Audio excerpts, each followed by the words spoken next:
하나님의 말씀 사도행전 5장 1절에서 11절까지의 말씀을 같이 보도록 하겠습니다.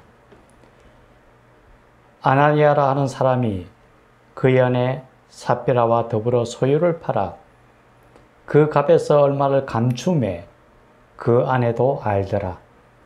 얼마만 가져다가 사도들의 발 앞에 두니 베드로가 이르되 아나니아야, 어찌하여 사탄이 내 마음에 가득하여 내가 성령을 속이고 땅값 얼마를 감추었느냐?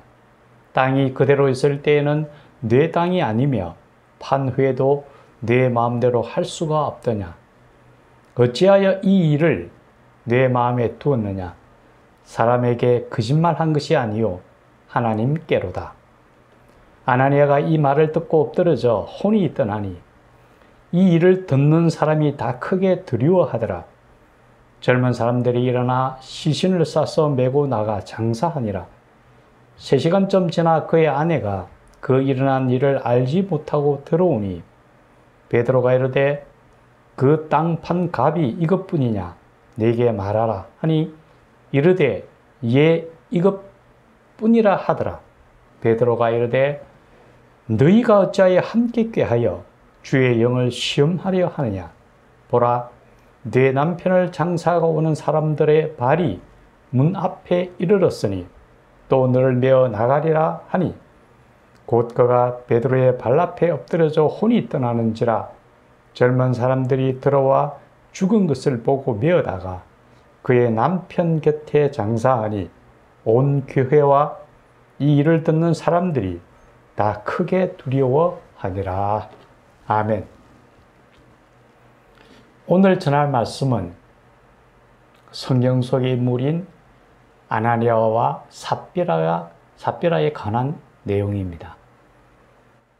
이 시간 주의 성령께서 우리와 함께 하시고 우리로 하여금 깨닫게 하셔서 이 시간이 우리 모두에게 은혜가 충만한 시간이 되기를 간절히 축원합니다. 오늘 성경 본문에 나온 이 본문의 배경에 대해서 우리가 잠깐 살펴보자면은 오늘 성경 본문은 예수님께서 부활 승천하신 후 초대 교회와 관련된 내용입니다. 이 당시에 믿는 사람들이 다 함께 모여서 한 마음 한 뜻으로 서로의 물건들을 통용하면서 자기 물건에 대해서 조금이라도 자기 것이라고 주장하는 사람이 없었더라라고 얘기를 하고 있습니다. 즉 이들은 믿음의 공동체를 이루어서 서로를 신뢰하며 필요한 것들을 함께 나누는 믿음의 공동체이기도 하였습니다. 이들은 개인 소유보다는 공동 소유의 개념을 지켜나가기도 하면서 그들은 오로지 기도와 전도에 전념해 나가는 확실한 믿음의 공동체였습니다. 이런 믿음의 공동체에 대해서 그 당시 주위로부터 많은 칭찬을 듣는 그들이었습니다. 또한 그들의 칭찬과 더불어 그들로 인하여 하루에도 믿는 사람의 수가 참 많았다라고 성경은 기록하고 있습니다. 즉 사회로부터 신뢰받고 존경받는 그러한 공동체를 이루게 되었다는 거죠. 이때 아나니아와 삽비라는 사람이 그들도 이러한 공동체에 들어가기를 원했습니다. 그래서 그들도 자기의 소유를 팔아서 공동체에 가입하고자 했지만은 그들의 잘못된 행실로 인하여 오히려 그들은 절망과 실패의 나락으로 떨어지고 말았다라는 사실이죠.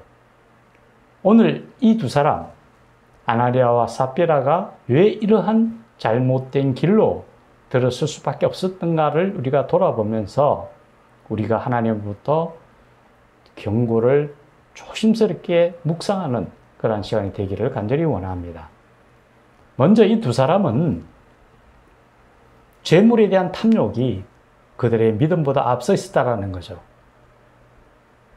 그 두 사람도 자기의 소유를 팔아서 이 믿음에 가입하려고 했다는 그런 행위를 보면은 그들도 믿음이 있는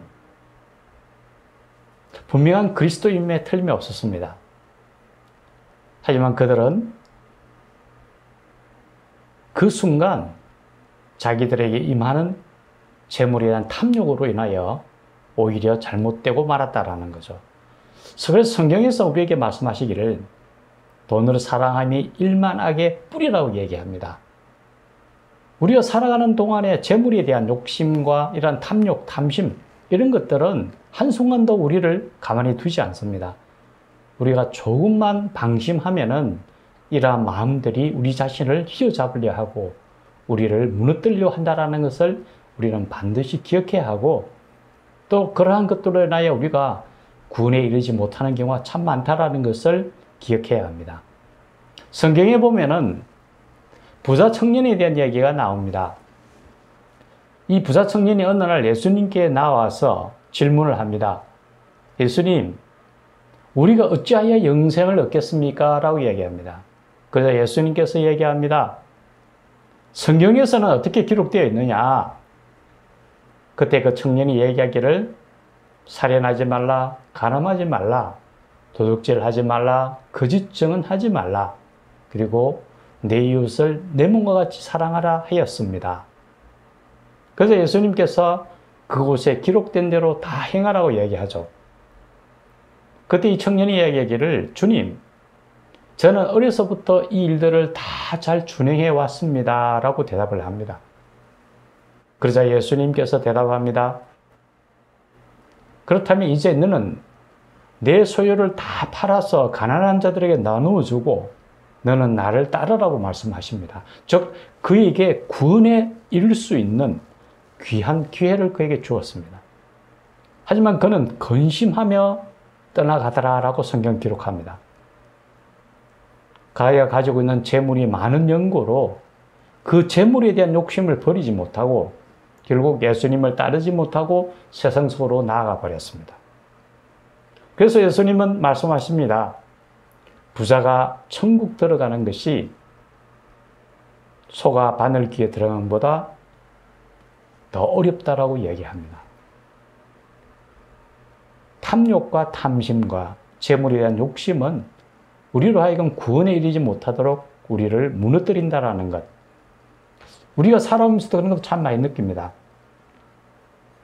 어떤 것든 욕심으로 인하여 우리 마음속이나 우리 삶 속에서 죄가 이렇게 일어나고 또 죄가 장성하여 우리로 하여금 사망에 이르게 한다는 것을 기억해야 합니다. 이제 우리가 머지않아서 이 땅을 떠나가게 될 때인데 우리가 가져갈 것 하나도 없죠.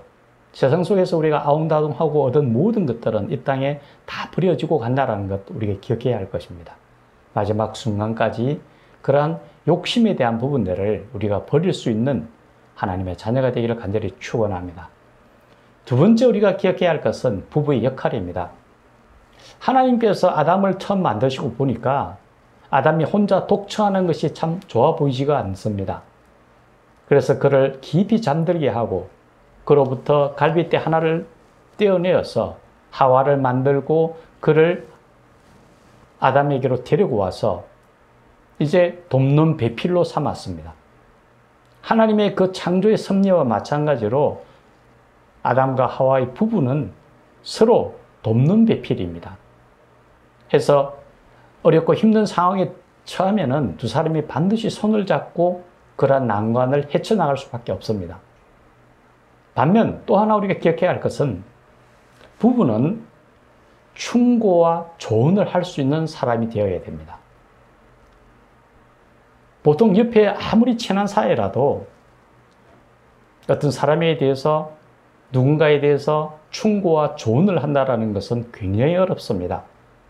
특히나 사회적으로 지위가 있거나 그러한 위치에 있는 사람들에 대해서 충고와 조언을 하기는 더더욱 어렵습니다. 그래서 가장 옆에 있는 부부가 서로에게 그러한 충고와 조언을 할 수 있어야만 바른 길로 갈 수 있다는 거죠.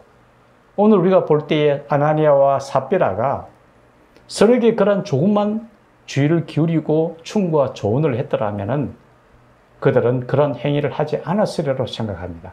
우리는 부부간에 반드시 그러한 세상과는 조금 구별된 하나님의 백성이기 이전에 부부로서 서로에게 그런 직언을 할 수 있는 그런 관계가 되어야 된다는 거죠. 내 옆에 누군가가 나에게 쓴소리를 할 수 있어야 내가 그것을 한번 돌아볼 수 있고 바른 길로 갈 수 있다는 거죠. 그 역할을 부부가 반드시 해야 된다는 것 잊지 않아야 될 것 같습니다. 세 번째, 성경에서 말씀하시기를 사람에 대한 모든 죄는 사함을 받을 수 있지만 성령을 거스르고 성령을 모독하는 행위는 사함을 받지 못한다고 얘기합니다. 오늘 이 아나니아와 삽비라의 행위는 사람에 대한 행위가 아닙니다. 하나님을 경홀히 여기고 하나님을 가볍게 여겼다라는 거죠. 그들이 생각하기를 내가 사람의 눈을 속이는 것처럼 하나님도 속일 수 있다고 생각했다라는 거죠. 하나님은 결코 그렇게 경홀히 여김을 받을 수 있는 하나님이 아닙니다. 만물의 창조주이시고 우리의 삶의 주권자이시며 우리의 모든 것을 보고 계신 하나님이라는 거죠. 아나니아와 삽비라는 살아계신 하나님에 대한 그 눈을 기억하지 못했던 거죠. 함으로 해서 그들은 하나님을 가볍게 여기는 엄청난 잘못을 저지르게 됐다는 거죠. 또 한편으로 그들이 한 행위는 하나님의 권위에 대한 도전입니다. 이 세상 모든 것은 하나님의 것이죠. 하나님으로부터 우리가 부여받은 겁니다. 그렇다면 내가 가진 모든 것은 하나님의 것입니다. 내가 그 중에서 일부를 내가 취한다라는 것은 하나님의 것을 도둑질하는 겁니다. 그래서 그들은 하나님이 가지고 있는 그 권위를 깨트리려고 하는 그런 행위를 했다라는 거죠. 우리는 하나님은 만물의 창조주이시며 우리를 눈동자처럼 보호하시기도 하지만은 우리를 매일 매 순간 보고 계신 하나님이라는 거죠. 이제 우리가 삶을 돌아보면 분명히 깨닫게 됩니다. 한순간도 하나님께서 우리 곁을 떠나지 않으시고 늘 우리와 함께 하시며 우리를 지켜보고 계시다라는 것. 해서 마지막 순간까지 주님 손을 붙들고 주님을 내 마음에 모시며 주님과 함께 생활하면서 모든 유혹과 모든 것들을 이겨내고 승리함으로 하나님의 나라에 이르기까지 힘차게 달려가는 하나님의 백성들이 되기를 예수님의 이름으로 간절히 축원합니다. 같이 기도드리겠습니다. 살아계신 하나님 아버지, 오늘 아나니아와 삽비라는 그들의 탐욕으로 말미암아 잘못된 나락으로 떨어졌을 뿐만 아니라 사람의 눈을 속이듯 하나님의 눈을 속일 수 있다고 생각했습니다. 하지만 하나님은 모든 만물을 지켜보시고 모든 것을 아시는 하나님이심을 우리가 기억하시고 하고 하나님의 뜻을 쫓아 승리하며 세상 속에서 온전한 길로 나아갈 수 있도록 도와주시옵소서. 우리 삶 마지막 순간까지 주님 손 놓지 않고 끝까지 주님만을 붙들고 신뢰하며 나아가는 우리 삶이 되도록 인도하여 주시옵소서. 예수님의 이름으로 기도드리옵나이다. 아멘.